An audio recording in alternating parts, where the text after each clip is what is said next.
All right, this is going to be a quick and short walkthrough of how to run the FNOT telemetry system.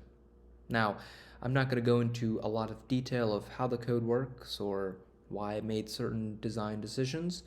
That's all for the design video, which will be much longer and probably in a few parts. But this guy is just for how to run the main code. Now, first thing what you want to do is make sure you have a good internet connection. So maximize these bars right here. Second thing is you want to have the requirements. Now, I'm going to include all of the requirements, but I included them in this requirements.txt. So you can just do pip3 install and put requirements.txt and it'll download everything. This is all you need because, when I was writing it, I kind of forgot. So this is all included. And make sure that you are in the file to access all of this stuff. I just made an FNOT directory. Maybe I'll name it something else when I submit the final one, but it should still be the same.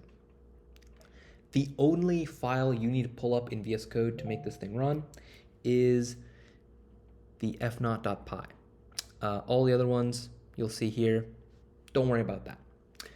I'll get into more detail, but FNOT Visual and FNOT ACQ are the only ones that actually matter. Great. So from here, these 20 lines, just go here and hit run. Bam. So here's the GUI. Again, very simple, very minimal, and I made that so beginners can get a better grasp on how to use this. So first thing you want to do, come to the first box and hit select year. You got from 2018 to 2024. That's just when all the acquisition data works its best. You can use 2021 and fetch the sessions. Great. Next, we'll look at the Grand Prix of which Grand Prix we want. Let's select the Abu Dhabi Grand Prix. And we can then load in the session type.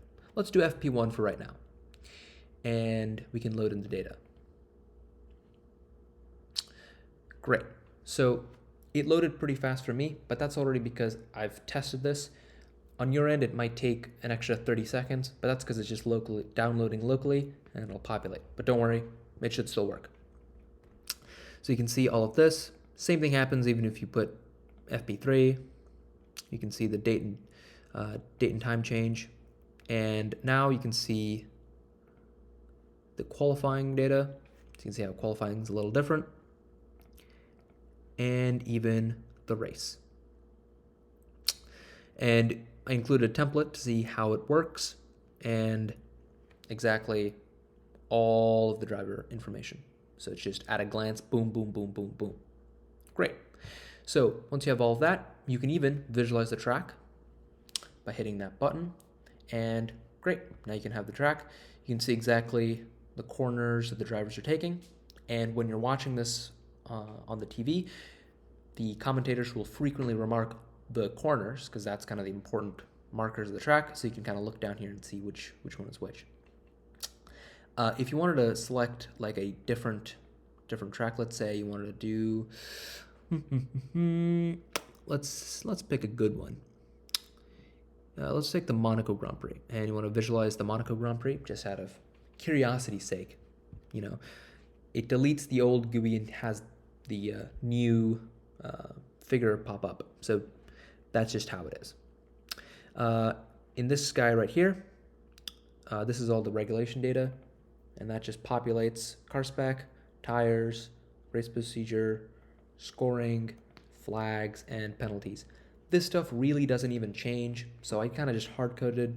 You'll see this in the design file, and it just, the whole reasoning for it was give someone, or at least beginners, the opportunity to see why certain, penalties were called, or if they're curious about something without having to open up Google and start typing away. This is just built in there. And that's really about it. It's a very simple thing. You can toggle back and forth, and you can really read into more of this, and I took some time and effort. But again, all of that will really be delved into on the design portion of this. And after that, you can just exit, and everything will go. And maybe you'll have to exit out, but that's about it. So Thanks for watching.